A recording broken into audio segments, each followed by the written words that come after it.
Marco Aurélio. Bom, Juliana, vamos falar agora sobre algo que chamou a atenção ontem. Aliás, são duas notícias que chamaram a atenção. A primeira, a definição pelo presidente Lula da substituta do ministro Padilha, o Alexandre Padilha, que foi redirecionado.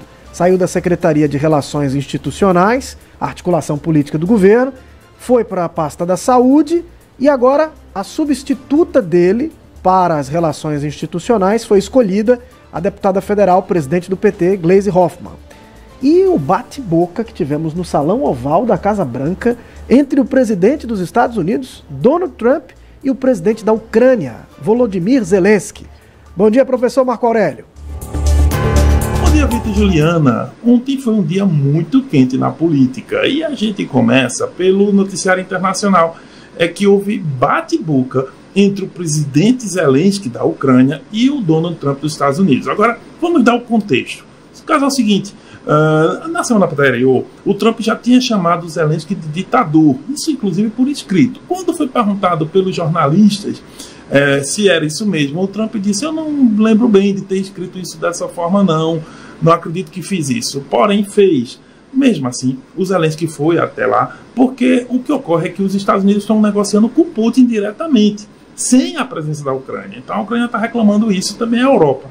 De um modo geral, o que os Estados Unidos querem é a garantia de 500 bilhões de dólares em minerais de terras raras. Esses minerais são fundamentais para a indústria eletrônica, por exemplo, celulares, computadores, também para a medicina nuclear, também para turbinas eólicas. Então é um material extremamente importante. Só que eles querem isso, os americanos, 500 bilhões, em troca do que já enviaram para a Ucrânia. O Trump fala que já enviaram 200 bilhões no governo Biden, mas as contas dão conta mesmo de 114 bilhões. O caso é o seguinte, o Zelensky via esse dinheiro como um dinheiro doado e não um dinheiro para ser resgatado. De qualquer modo, os americanos tiraram da mesa esses 500 bilhões e estão falando agora em 350 bilhões em troca de ajuda.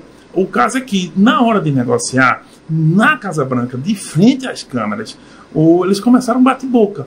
Na medida em que o Trump começou a dizer que o Zelensky não estava em uma boa posição para ditar nada. O Zelensky começou a reclamar do Trump na frente das câmeras por causa do Putin. Ele disse: olha, você não deveria conversar com um assassino.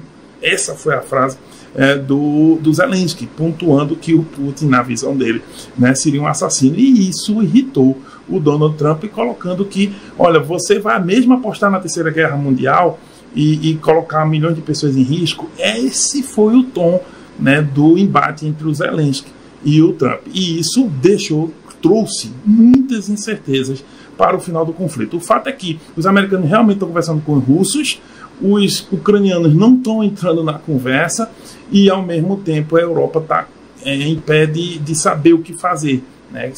Como é que ela vai fazer isso, porque os americanos parecem dizer o seguinte: se não fizeram o que a gente quer, a gente retira o apoio e vocês se virem. Isso ainda vai dar o que falar, mas aí a conferir. E vindo aqui para o Brasil, olha só, também temos movimentações importantes. A reforma política do Lula começou a andar efetivamente. E uma vez que o Alexandre Padilha, que era o ministro das Relações Institucionais, saiu dessa posição para ser o ministro da Saúde, essa posição ficou vaga e o Lula acabou trazendo a Gleisi Hoffmann, atual presidente do PT. O ponto é o seguinte: isso agradou o PT? Sim, mas desagrada muitos outros aliados do governo que queriam alguém com mais trânsito no Congresso para essa posição.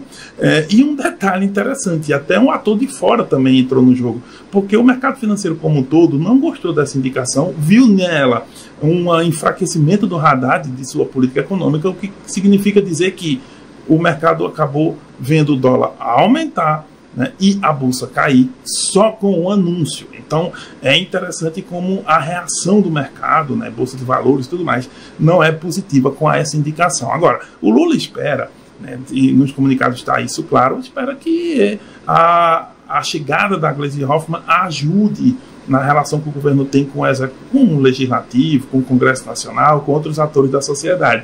Bem, esse é um desafio importante, porque Gleisi tem sido conhecida por posições mais fortes dentro do Partido dos Trabalhadores e, consequentemente, que dialogam menos com o campo da centro-direita, onde o governo precisa buscar para ter votos no Congresso. Eu falo dos partidos do Centrão, por exemplo, PP, União Brasil, Republicanos, PSD, e isso pode dificultar um pouco o dia a dia do governo no Congresso, que já é difícil. Só para a gente ter uma ideia, o governo Lula só consegue aprovar 14% das medidas provisórias que propõe. Ou seja, de cada 100 medidas provisórias, apenas 14 foram aprovadas, o que quer dizer que o governo está atado. E com a popularidade caindo, o desafio é bem maior. Mas aí, a conferir, a gente volta quarta-feira de cinzas, depois do carnaval. Um bom carnaval a todos e até lá. Manhã Cidade. Painel com o professor Marco Aurélio.